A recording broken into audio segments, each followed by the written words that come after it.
Hello, this is Ron Paul with your weekly update for Monday, March 18th. The Congressional budget debate is just a sideshow. Federal spending once again dominated the debate in Washington last week as House Republicans and Senate Democrats began work on their 10-year budget plans.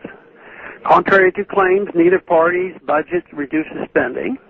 While the Republican plan increases spending a little less than the Democrat plan, it would still spend $5 trillion in 2023 and almost $2 trillion increase over this year's budget. Of course, these projections of future budgets are meaningless as a current Congress cannot bind a future one. Therefore, the projected spending for next year is the only part of the budget with any significance.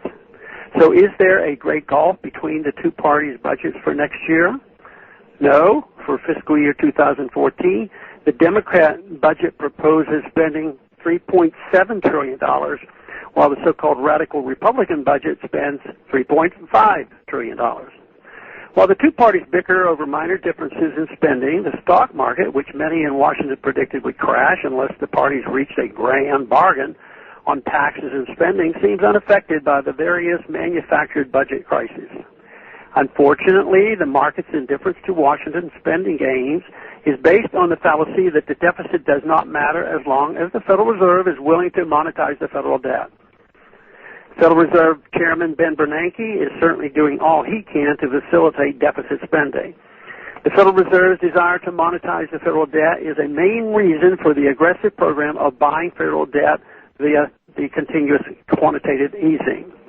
Under Chairman Bernanke, the Federal Reserve is pumping as much as $85 billion a month into the American economy. This out-of-control monetary policy is largely conducted behind closed doors, yet it has much more effect on the day-to-day process of Americans than Congress's phony budget deficits.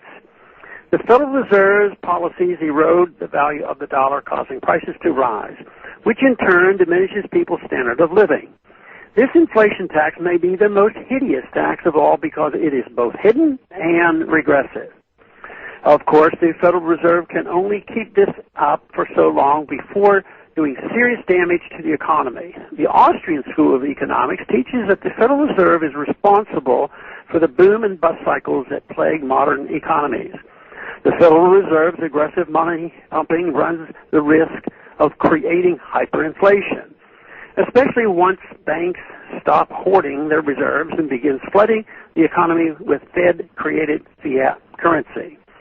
Even though the economic crisis of 2008 proved the Austrians correct, there are still too many in D.C. and on Wall Street who believe the Keynesian fallacy that government and the Federal Reserve can spend and inflate our way to prosperity. But as is the case with the narcotics addict, the longer the Federal Reserve enables Congress's habit of deficit spending, the more painful will be the withdrawal when Congress is finally forced to kick the habit. The role of the Federal Reserve in facilitating deficit spending by the U.S., even foreign governments, means it is a mistake to segregate monetary and fiscal policy. Our nation will never get its fiscal house in order until we reform monetary policy. The first step is letting the American people know the real facts about the Federal Reserve's actions. The debate over the federal budget and even the battle over the Federal Reserve are ultimately arguments over symptoms rather than the cause.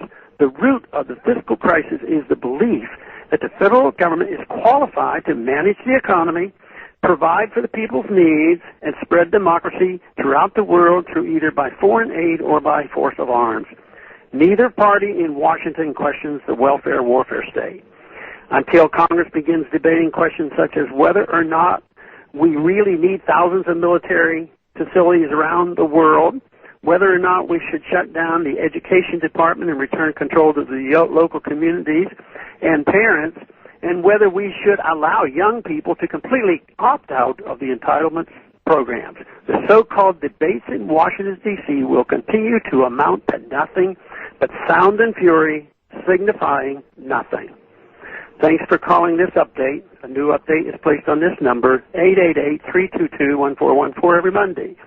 The written text can be found on my free foundation website at www.the-freefoundation.org and on my Facebook page. Thanks for calling.